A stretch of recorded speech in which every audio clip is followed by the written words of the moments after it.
Hello guys, Radhe Radhe. कैसे हैं आप सब? आशा करते हैं आप सब बहुत अच्छे होंगे, स्वस्थ होंगे, मस्त होंगे। तो आप सभी लोगों का प्रश्न था कि दी हम लड्डू गोपाल जी की सेवा कैसे करते हैं। तो आज इसकी संपूर्ण विधि हम बताएंगे बिल्कुल आसान तरीके से कि बिल्कुल आसानी से आप प्रभु की सेवा कैसे कर सकते हैं। तो सबसे पहले आपको एक स्वच्छ पात्र ले लेना है और उसमें स्वास्तिक बनाना है। ये देखिए मैंने बना लिया है। और उसके बाद उसमें आप एक तुलसी पत्र अवश्य डालें, क्योंकि प्रभु के स्नान से लेकर के जो भी हम भोग लगाते हैं उसमें तुलसी पत्ता हमें अवश्य डालनी चाहिए, तभी भगवान स्वीकार करते हैं। तो ये देखिए मैंने एक तुलसी पत्ता डाला है उसमें, और उसके बाद आप पुष्प डालें। और पुष्प डालने के बाद अब धीरे से जितने भी लालाएँ हैं बड़े प्रेम के साथ उनको खेलते हुए खिलाते हुए बिल्कुल स्नान करानी है। तो ये देखिए अब मैं प्रभु को विराजमान करूँगी और विराजमान कराने के बाद मैं उनको स्नान कराऊँगी, क्योंकि प्रभु को सुबह उठते ही स्नान अवश्य करानी चाहिए।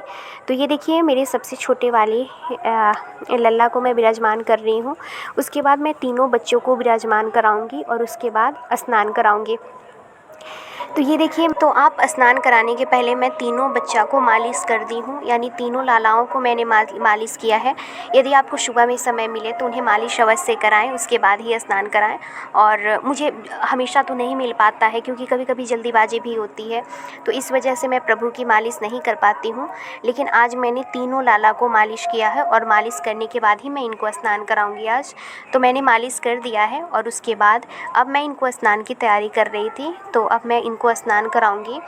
तो ये देखिए मैं अब प्रभु को स्नान कराने के लिए विराजमान कर दी हूँ और अब हम इनको स्नान कराएंगे। तो स्नान के पानी में आप थोड़े से गंगाजल अवश्य डालें। अगर जमुना की पानी है तो आप बिल्कुल उसको डालें, लेकिन मेरे पास जमुना जी की पानी नहीं है, इसलिए मैं गंगा जी का ही यूज करूँगी और गंगाजल का ही यूज की हूँ। तो मैं जिस पात्र में मैंने प्रभु को स्नान कराने के लिए जल लिया है उसी में मैं थोड़ी सी गंगाजल डाल दूँगी। उसके बाद मैं प्रभु को स्नान कराऊंगी। उसके बाद तो मैं स्नान करा के मिलती हूँ आपसे। तुम हमारे थे प्रभु जी, तुम हमारे हो,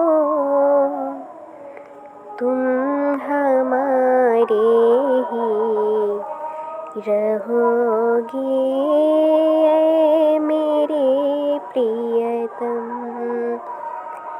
हम तुम्हारे थे प्रभु जी, हम तुम्हारे हैं, हम तुम्हारे ही रहेंगे ऐ मेरे प्रियतम।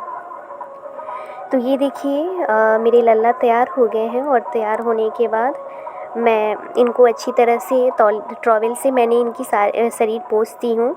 और उसके बाद हमें वस्त्र धारण कराने चाहिए, और जो भी आपके पास श्रृंगार का सामान अवेलेबल है आप उससे प्रभु का श्रृंगार कराएं। तो अभी बहुत गर्मी है इसलिए मैं हल्का ही प्रभु को श्रृंगार कराऊंगी, क्योंकि जब हम भारी वजन नहीं सह सकते हैं पूरे दिन तो प्रभु हमारे कैसे हो सकते हैं। तो इसलिए मैं प्रभु को हल्का ही आप उनका श्रृंगार करें, गर्मियों में खासकर। तो ये देखिए मैं प्रभु को श्रृंगार कर रही हूँ और श्रृंगार में मैंने माला पहनाए हैं और उनको हाथ में पहनाए हैं। उसके बाद मैं इत्र, क्योंकि प्रभु को इत्र बहुत पसंद है, तो मैं इत्र लगाऊंगी प्रभु को। और इत्र लगाने के बाद मैं बाकी तीनों लाला को तैयार करके आपको दिखाती हूँ, क्योंकि एक्चुअली होगा क्या ना कि वीडियो बहुत लंबा हो जाएगा। तो मैं तीनों लाला को तैयार करके आपको बता रही हूँ कि, और आप लोग कमेंट करके ज़रूर बताइएगा कि हमारे कान्हा जी कैसे लग रहे हैं।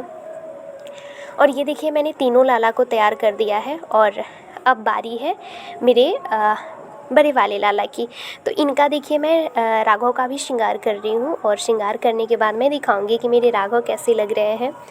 और हाँ, आप लोगों के पास जैसे होता है ना कि अगर कान्हा जी के वस्त्र कम हैं तो आप उनको धुल करके अगले दिन पहना सकते हैं, लेकिन कम से कम हमें 8 दिन के हिसाब से वस्त्र ज़रूर रखने चाहिए, जिससे प्रभु को परेशानी ना हो। लेकिन उससे अगर आपके पास कम हो तो आप उनको धुल के अवश्य पहनाएं, वही कपड़ा आप कान्हा जी को रेगुलर यूज करने के लिए ना दें। तो ये देखिए मेरे लाला तैयार हो गए हैं, और तैयार होने के बाद और पता है आज ना इनको राधा रानी बनने का मन था, तो मैंने सोचा कि चलो मैं लाला को आज अच्छी तरह से श्रृंगार कर देती हूँ।